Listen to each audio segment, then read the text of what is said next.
From Montana's news leader, this is the MTN 10 o'clock news. Good evening and thanks for joining us tonight. I'm Russ Riesinger. We begin with some breaking news. A fire in Billings sends 2 people to the hospital. Tonight, the investigation is underway into what caused it to break out. Q2's Mitch Legge brings us more from the scene on North 22nd Street. Mitch? That's right, Russ. I'm standing here on the corner of North 32nd Street and 2nd Avenue North, where a multifamily apartment building that you can see just behind me caught fire around 8 p.m. this evening. Now, Billings Fire Battalion Chief Jason Lyon told me that 2 people were rescued from the first floor of the residence. There's no word yet on the extent of their injuries. Now, the fire was initially reported by neighbors who heard a boom, then saw flames through the first floor window. Lyon said that the damage was contained to the contents of the room of origin, and firefighters had the blaze out relatively quickly. Lyon didn't quite know how many people live inside the apartment building, but they will likely be locked out of their home while the investigation into the fire's cause wraps up. Those families are being helped out by the Red Cross this evening. For more details on this fire in downtown Billings, find this story at ktvq.com. Russ, back to you. All right, Mitch Legge reporting live tonight. Thank you, Mitch. And more information is expected in the morning when the fire marshal finishes the investigation. Also, we now know the name of a man found dead inside a West End Billings house fire that happened yesterday. Yellowstone County Coroner Cliff Mahoney says 45-year-old John D. Nalen III died of smoke inhalation. Billings police have now taken over that investigation at 3309 Tahoe Drive. Nalen was found in a bedroom that was heavily damaged by flames. That fire caused around $100,000 in damages. No word yet on the cause or details around the investigation.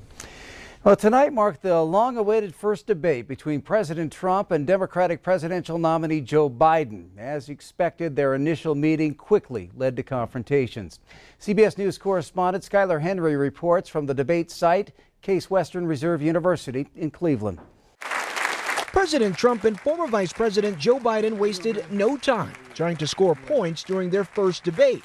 That you're going to extinguish 180 million people with their private health care, that they're very happy with. That's simply not true. But their interaction quickly dissolved into insults. I'm not here to call out his lies. Everybody knows he's a liar. The people understand, Joe.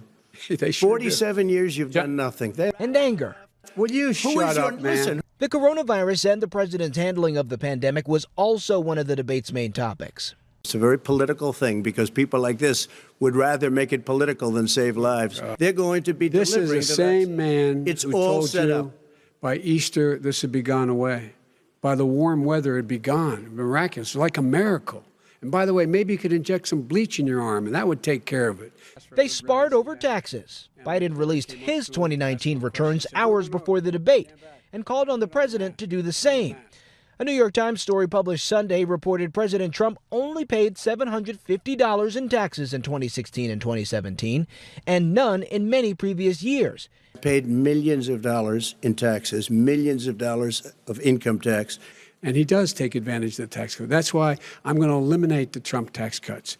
The debate was held here in a state that's vitally important to both candidates with 18 electoral votes.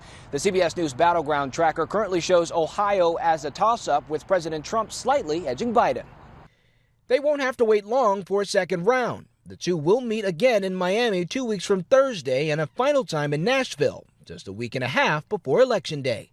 Skylar Henry, CBS News, Cleveland. And the vice presidential debate is set for next Wednesday in Salt Lake City, Utah. Also this weekend, the 2 candidates hoping to become Montana's next governor will face off in an MTN debate. Republican Greg Gianforte and Democrat Mike Cooney will hit on a number of topics that will affect the outcome of this year's race. Watch Saturday night at 6 right here on Q2 or with the Q2 streaming app. In a pair of orders handed down late this afternoon, the Montana Supreme Court has set final rules for the November 3rd election on 2 disputed issues involving mailed or absentee ballots. First, the High Court said in order for mail ballots to be counted this November, they must be returned to the county election offices by 8 p.m. on Election Day.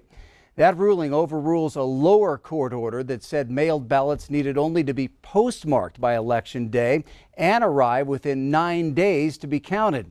The order maintains the current practice of requiring mailed ballots to be returned by Election Day, but the Supreme Court upheld a district court order voiding a 2018 law that had restricted who can collect and turn in absentee ballots cast by other people. That ruling is a victory for Native American tribes and the state Democratic Party, who said the restrictions unfairly blocked efforts to enable more voting on Indian reservations.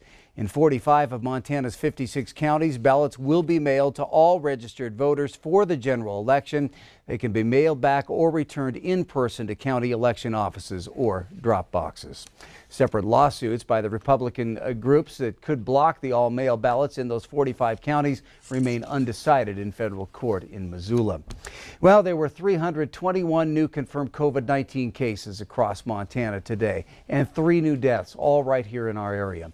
2 in Yellowstone County, where a woman in her 80s passed away at a local senior living facility back on September 11th. The other was a man in his 70s who also lived in a senior living facility. He died on Sunday. This brings the total COVID-related deaths across Yellowstone County to 66. And a man in his 70s passed away in Bighorn County, bringing the state total now to 178, 23 there in Bighorn County. Today, Missoula County reported the most new cases with 58. And 10 COVID cases are now confirmed among the residents and staff at an assisted living facility in Columbus. 3 of those people are hospitalized. The cases at Meadowlark Assisted Living were first confirmed on September 23rd. Michael White, the co-owner of the facility's parent company, says 6 employees and 4 residents have become infected. The cases came to light after a resident went to a Billings hospital for ankle pain and was tested for COVID-19 as part of that visit. Residents are confined to their rooms until they see 2 weeks of COVID testing without a positive case. All right, turning to Chief Forecaster Bob McGuire. Now that fall's here, when will all those leaves be at their brightest colors? Yeah, we wonder when is the peak, and then you notice they've already started changing, but let me show you. It kind of goes depending on where you live. Let me start this off here, and as you can see out in the western part of the state, they're going to reach their peak about October 3rd. Over in the mountains, it's probably going to be more like October 10th. Out on the foothills and maybe out on the western plains, probably going to reach their peak about October 17th. And eastern Montana, we expect for them to reach their peak in the fall foliage right around October 24th. So if you have some plans to go do a little leaf peeping around the state, there are your times. If you want to see the best stuff, maybe go out in western Montana. You need to start thinking about it maybe this weekend. But don't worry, because eastern Montana, you still got plenty of time there. That's going to be almost a month away from now. Anyway, we'll have your forecast coming up in a few more minutes. We've got an update tonight on a repair of 29 veterans' headstones damaged during a vehicle crash in the Billings Mount View Cemetery last week. While waiting on replacement headstones from the Veterans Administration, temporary markers were placed on the damaged graves yesterday. The markers are on loan from the Yellowstone National Cemetery in Laurel, each bearing the information of the veteran who rests there. On Monday, cemetery staff submitted paperwork to the VA to order replacements. We had 2 really incredible volunteers here that help us with some other records that we've been working on at the cemetery, and we kind of provided them the list, and they dove in and helped us locate the information that we were missing so we could get it submitted. Yellowstone National Cemetery in Laurel, they provided us with temporary markers to put in place while the stones are missing, so they were really generous to bring those over and have us have something at least temporarily there while the headstones are missing. Now, the driver of the car that caused all that damage had multiple citations, including leaving the scene of an accident. Still ahead on the MTN 10 o'clock news here on Q2, Montanans will be voting on more than just political races in November. Up next, results of a new study on what marijuana legalization could mean.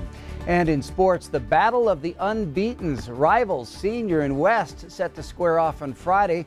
Scott will break down the dangerous Bronx duo at quarterback and receiver.